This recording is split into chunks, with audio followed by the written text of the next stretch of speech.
असहाय, दलित, गरीब और मजबूर इस परिवार के चेहरे को गौर से देखिए। ये इतने बेबस हो गए हैं कि न्याय की आस में 240 किलोमीटर का सफर तय करके पैदल ही राजधानी रांची पहुंचे हैं। इनके पांव में पड़े छाले को देखकर आपके शरीर में सिहरन होगी। इस बेबसी का कारण है इनकी गरीबी। 6 अप्रैल को हरिलाल दास का परिवार गिरिडीह से निकला और 11 अप्रैल की शाम रांची पहुंचा। यह मजबूर पिता 2 जवान बेटी, पत्नी और बेटे के साथ पीड़ा सुनाने मुख्यमंत्री के दर पर पहुंचे। उन्हें उम्मीद है कि जब डीसी, एसडीओ, अंचल अधिकारी, पुलिस ने उसकी मदद नहीं की तो उनके मुख्यमंत्री उनकी फरियाद जरूर सुनेंगे। दरअसल इस परिवार के पास 1 एकड़ 13 डिसमिल का एक जमीन है जिस पर भू माफियाओं ने कब्जा जमा लिया है। माफियाओं ने कंस्ट्रक्शन का काम भी शुरू कर दिया है।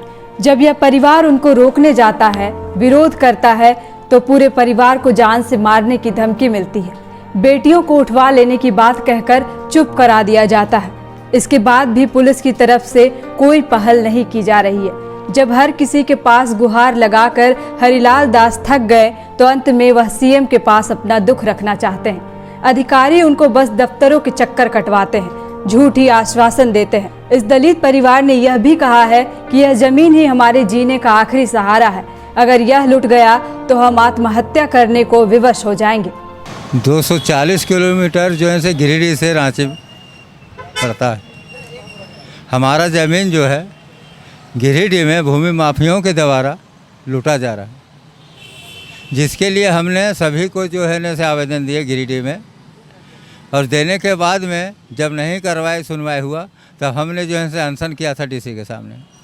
डीसी साहब ने अनशन जब किया तो डीसी साहब ने जो है से आश्वासन दिया कि 3-4 दिन के अंदर में इस पर हम कार्रवाई करके आपको कोई फैसला देंगे, लेकिन वो नहीं किए।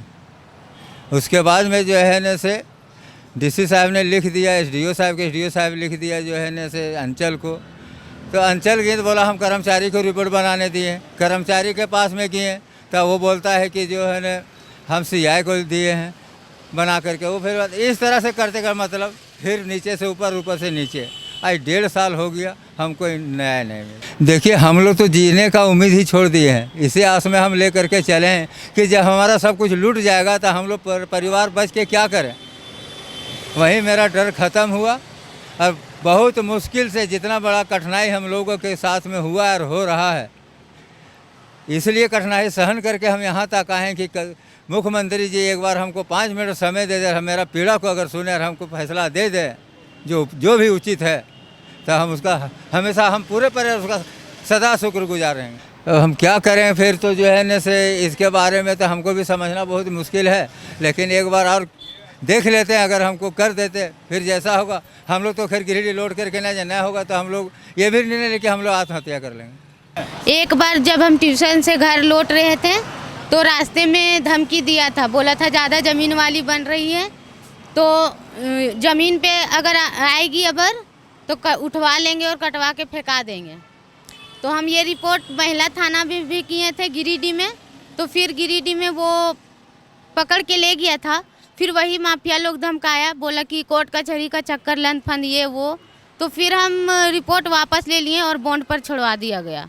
और जब हम लोग थाना जाते हैं तो पुलिस आती है। पुलिस आने पर काम रोक दिया जाता है थोड़ा देर के लिए। उसके बाद फिर पुलिस चली जाती है तो काम फिर से स्टार्ट कर दिया जाता है। फिर से जब हम लोग थाना जाते हैं तो थाना में फिर बोलता है अब हम बार बार आप लोग के लिए थोड़ी ना जा सकते हैं, जाओ जहाँ जाना है, अभी नहीं सुन सकते हैं। डर की लगता हमने चाहे लिए कि इंसाफ देते ठीक है, जब वहाँ इंसाफ ना मिल तब हमने चले लिए। हमने मरे के ना डरा लिया, लौट के हमने जा सके ना इंसाफ मिलते तो। thefollowup.in.